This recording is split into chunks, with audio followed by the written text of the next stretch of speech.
Hello friends, कैसे हैं आप सब लोग। तो आज हम 11th क्लास का जो फर्स्ट चैप्टर था some basic concept of chemistry, उसके फर्स्ट वीडियो में तो हमने उसके केमिस्ट्री की डेफिनेशन और उसको थोड़ा सा प्रूफ भी किया था कि आखिरकार केमिस्ट्री किसे कहते हैं, क्यों कहते हैं, क्या मैटर है। आज ये सेकंड वीडियो है इसका, और इसमें आज का टॉपिक है वो आज हम कवर करेंगे।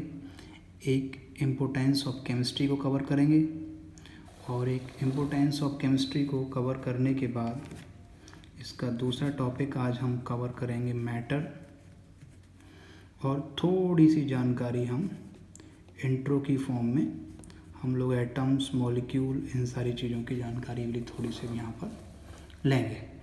तो हम स्टार्ट करते हैं इम्पोर्टेंस ऑफ केमिस्ट्री। केमिस्ट्री का डेली लाइफ में बहुत इम्पोर्टेंस है। केमिस्ट्री हर एक एरिया में अपना अहम भूमिका अदा करती है, और बहुत सारे इसके इम्पोर्टेंस हैं लाइक दैट, जैसे कि इन एग्रीकल्चर एरिया में आपने देखा होगा डिफरेंट टाइप्स के जो पेस्टिसाइड हैं, फर्टिलाइजर्स हैं, वो आपके सब आपके केमिकल्स होते हैं जो कि आपके इस केमिस्ट्री के ज़रिए आपके तैयार होते हैं।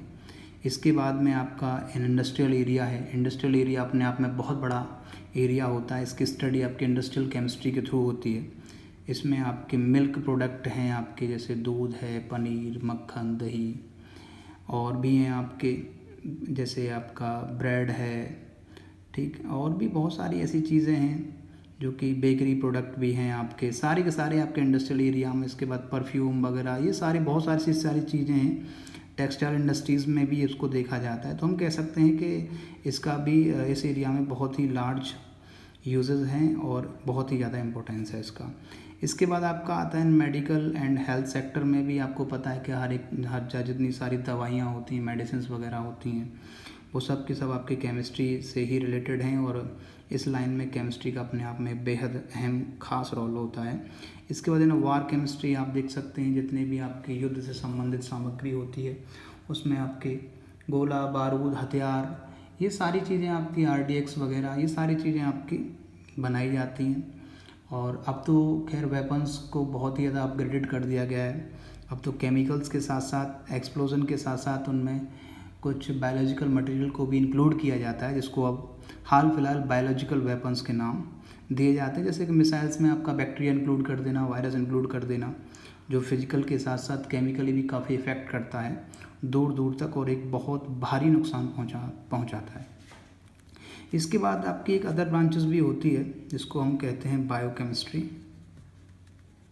बायोकेमिस्ट्री में मोस्टली हमारे बाहर होने वाली जो डिफरेंट टाइप्स की जो केमिकल रिएक्शन हैं, वही केमिकल रिएक्शन आपके किसी एनिमल्स या किसी लिविंग्स के अंदर इनसाइड द बॉडी भी आपकी ये रिएक्शंस आपकी चलती रहती है। इसमें आपके पास में फूड का डाइजेशन है, रेस्पिरेशन है, जिसको हम एक तरीके से कह सकते हैं मेटाबॉलिज्म। मेटाबॉलिज्म एक ऐसी प्रोसेस है जैसे कि आपकी केमिस्ट्री में ऑक्सीडेशन और रिडक्शन दोनों को मिलाकर रिडॉक्स रिएक्शन बनती है, ऐसे ही बायो में एनाबॉलिज्म और कैटाबॉलिज्म दोनों को मिलाकर आपका मेटाबॉलिज्म बनता है।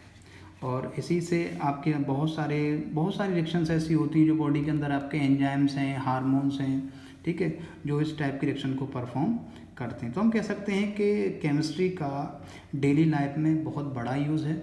इवन आप आसपास देखते हैं, आपकी हर वो चीज़ आपको केमिस्ट्री से रिलेटेड मिलेगी, चाहे वो डायरेक्टली हो या इनडायरेक्टली हो। कोई भी ऐसी चीज़ नहीं है जो केमिस्ट्री से रिलेटेड ना हो, कहीं ना कहीं पर वो किसी ना किसी रूप से डायरेक्टली या इनडायरेक्टली इससे जुड़ी रहती है। तो नेक्स्ट हमारा जो टॉपिक है वो हम यहाँ पर पढ़ने वाले हैं मैटर। थोड़ी सी स्टडी हम कर लें मैटर की। देखिए, आप अच्छे से समझते हैं कि हम स्टार्ट करते हैं यूनिवर्स से। यूनिवर्स मतलब हमारा ब्रह्मांड, और इस ब्रह्मांड में दो ही चीज़ें विद्यमान हैं या उपस्थित हैं, प्रेजेंट हैं, आप ऐसे कह सकते हैं। एक चीज़ को तो आप कह सकते हैं मैटर, एक तो मैटर अवेलेबल है, और एक आपका अवेलेबल है रेडिएशन। रेडिएशन आप अच्छे से जानते हैं, रेडिएशन ना शेप, ना साइज़, ना वॉल्यूम, ना कोई खास ऐसा कोई मास है, ना स्पेस ऑक्यूपाइज करना होता है। रेडिएशन जैसे सन से लाइट का आना, मोबाइल फ़ोन के ज़रिए बात करना, एक्सरे मशीन के द्वारा एक्सरे क्लियर कराना, ये सारे के सारे किस में आते हैं, आपके रेडिएशन वाले पोर्शन में आते हैं। बात हम करते हैं किसकी, मैटर की। तो मैटर को जब आगे क्लासीफाई किया जाता है तो मैटर को दो तरीके से हम लोग क्लासीफाई कर सकते हैं। मैटर का जो पहला क्लासिफिकेशन करेंगे हम उसे फिजिकली कर लेते हैं। फिजिकली यदि मैटर को हम लोग क्लासीफाई करते हैं तो मैटर को 3 पार्ट में बांटा जाता है।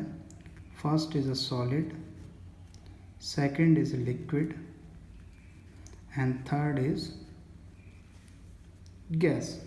जबकि इसी मैटर को यदि हम लोग क्लासिफिकेशन इसका करें, केमिकली करें, तो केमिकल क्लासिफिकेशन के जरिए इसको 2 चीज़ों में हम लोग डिवाइड कर देते हैं। एक कर देते हैं आपका प्योर सब्सटेंस और दूसरा कर देते हैं हम मिक्सचर।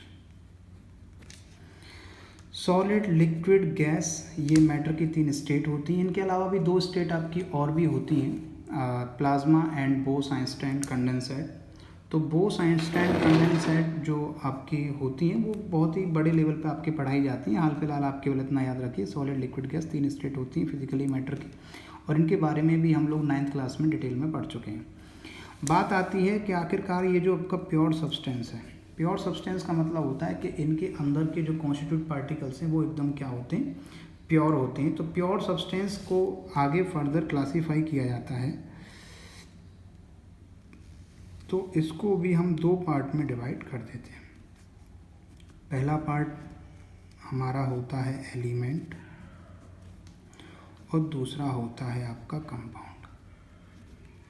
आपको अच्छे से पता होगा कि एलिमेंट्स आपके वो सब्सटेंस है जो सेम टाइप ऑफ एटम से मिलकर बना है, और एलिमेंट आपका अपने आप में प्योर है। जैसे सपोज दैट यदि आपका आयरन पीस या गोल्ड पीस रखा हुआ है तो उसमें सारे के सारे एटम किसके होंगे, गोल्ड के होंगे, या सारे के सारे एटम आपके आयरन के होंगे। एलिमेंट्स जो होते हैं वो आपकी ऐसी स्पीसीज़ होते हैं जो सेम टाइप ऑफ एटम से मिलकर बने होते हैं, डिफाइन भी आपकी इसी तरीके से। एलिमेंट को फर्दर डिवाइड किया जा सकता है, या एलिमेंट आप ऐसे भी कह सकते हैं कि एलिमेंट आपके मेटल भी हो सकते हैं, एलिमेंट आपके नॉन मेटल भी हो सकते हैं, एलिमेंट आपके मेटलॉइड्स भी हो सकते हैं, एलिमेंट आपकी नोबल गैसेस भी हो सकती हैं। हमें ज़्यादा डिटेल की ज़रूरत नहीं, क्योंकि छोटी छोटी चीज़ें हैं, इनको आप पहले से ही स्टडी कर चुके हैं। मेटल आप जानते ही हैं मेटल क्या है, और जितनी सारी प्रॉपर्टीज़ मेटल के अंदर होती हैं उतनी सारी प्रॉपर्टीज़ नॉन मेटल के अंदर नहीं होती। मेटलॉइड्स जिनमें मेटल और नॉन मेटल दोनों की प्रॉपर्टीज़ होती हैं, और नोबल गैसेस ये आपकी वो गैसेस हैं जो किसी अदर गैसेस से या किसी अदर सब्सटेंस से रिएक्शन नहीं करती मोटे तौर पे। अब आगे देखा जाए तो नोबल गैसेस में आपकी जीनॉन है, जो कि काफ़ी highly electronegative elements like that oxygen और फ्लोरीन के साथ भी ये जीनॉन के कंपाउंड बनाती है। जीनॉन इनके साथ में ऑक्साइड और हैलाइड तैयार करता है। वो एक रेयर केसेस है, वो आगे 12th क्लास में आपको देखने को मिलेगा। ठीक है, तो हम कह सकते हैं कि जो आपका एलिमेंट है वो आपका मेटल भी हो सकता है, नॉन मेटल भी हो सकता है, मेटलॉइड्स भी हो सकता है, और नोबल गैसेस भी हो सकता है। बात चलती है आपकी कंपाउंड की। कंपाउंड भी आपका प्योर सब्सटेंस का ही हिस्सा है। आपको अच्छे से पता होगा कि कंपाउंड की डिफाइन क्या है। कंपाउंड कहते हैं कंपाउंड आर दो substance which made up of more than same type या different type, more than 2 types of element in the fix proportion. Compound की एक कंडीशन है, कंपाउंड वही माना जाएगा जब इसके अंदर पाए जाने वाले डिफरेंट या सेम टाइप के एलिमेंट का प्रपोर्शन कैसा होगा, फिक्स होगा, तभी आपका कंपाउंड माना जाएगा। अदर प्रपोर्शन फिक्स नहीं है तो वो आपकी फॉर्म मिक्सचर में आपकी आ जाएगी। कंपाउंड को भी आप यदि आप आगे डिवाइड करना चाहते हैं तो आप कंपाउंड को 2 पार्ट में डिवाइड कर सकते हैं। First is an inorganic compound and second is a organic compound. अब इनऑर्गेनिक कंपाउंड, ऑर्गेनिक कंपाउंड, इनकी डिटेल स्टडी हम आगे करेंगे। बस जस्ट एक आपको क्लासिफिकेशन नॉर्मल आपको बताना था। बात आती है आपके मिक्सचर की। देखो, मिक्सचर वर्ड को सॉल्यूशन भी आपके मिक्सचर वर्ड से ही जनरेट हुआ है। मिक्सचर को आप 2 पार्ट में जनरेट कर सकते हैं। फर्स्ट हो गया होमोजेनस एंड सेकंड हो गया हेट्रोजेनस। होमोजेनस और हेट्रोजेनस आपको 9th क्लास में पढ़ा दी गई है और आप अच्छे तरीके से इनसे परिचित हैं कि आखिरकार ये होमोजेनस और हेट्रोजेनस क्या होता है। हमको ये देखना था कि मिक्सचर में होमोजेनस जो कम्प्लीटली दो कंपोनेंट या दो से ज़्यादा कंपोनेंट आपस में पूरी के पूरी तरीके से क्या हो जाए, आपस में घुल मिल जाएँ, पूरी तरीके से डिज़ोल्व हो जाएँ, मिक्स बना लें, और हेट्रोजेनस जो अपने आप में कंप्लीट ना हो पाएँ, तो इनको हम एक तौर पे कह सकते हैं हेट्रोजेनस सब्सटेंस। जैसे एग्जाम्पल भी आप अच्छे से जानते हैं, तो मैं ज़्यादा इस पर चर्चा करूँगा नहीं क्योंकि नॉर्मल सी बात है और ये इसको आप पिछली क्लास में आप पढ़ चुके हैं। थोड़ी सी जानकारी कर लेंगे क्योंकि हम लोग केमिस्ट्री पढ़ रहे हैं और केमिस्ट्री में चैप्टर पढ़ने से पहले कुछ बेसिक नॉलेज आपको होनी चाहिए कि कैसे क्या है क्या नहीं है। ऐसा 9th क्लास में हमने पढ़ा था कि किसी भी सब्सटेंस की स्मॉलेस्ट यूनिट को एटम कहा गया अकॉर्डिंग टू डाल्टन। तो थोड़ा सा इसको और आगे एक्सप्लेन करेंगे। सबसे smallest particle according to Dalton जो माना गया था वो माना गया था आपका एटम। और आपको अच्छे से पता है कि एटम डाल्टन ने दिया था इस वर्ड को। इससे पहले हमारी इंडियन हिस्ट्री में एक ऋषि हुआ करते थे जिनका नाम था महर्षि कणाद। कणाद के नाम पर स्मॉल पार्टिकल को कण नाम दिया गया था और उसी को ही बाद में परमाणु बोला करते थे। एटम को परमाणु कहा जाता है, लेकिन क्रेडिट इसलिए डाल्टन को चला जाता है क्योंकि डाल्टन ने इसके बारे में कुछ चीज़ें बताई और इन चीज़ों को लिपिबद्ध कर लिया गया था इसलिए। लेकिन आगे जब इनकी डिस्कवरी हुई और आगे माइक्रोस्कोप आपकी अल्ट्रा माइक्रोस्कोप आपकी आई तो एटम को भी ब्रेक डाउन किया गया। अकॉर्डिंग टू डाल्टन तो ये कहा गया था कि ये इंडिविजुअल है, इसको आगे डिवाइड नहीं किया जा सकता, लेकिन बाद में इसको तोड़ा गया और इसको तोड़ने पर इसके सब एटॉमिक पार्टिकल्स देखने को मिले, इलेक्ट्रॉन, प्रोटॉन एंड न्यूट्रॉन। इनके अलावा क्योंकि वैसे देखा जाए तो जब भी किसी एटम को ब्रेक किया जाता है तो आपके दो टाइप के पार्टिकल्स आपके निकलते हैं, एक स्टेबल पार्टिकल और एक अनस्टेबल पार्टिकल। स्टेबल पार्टिकल्स में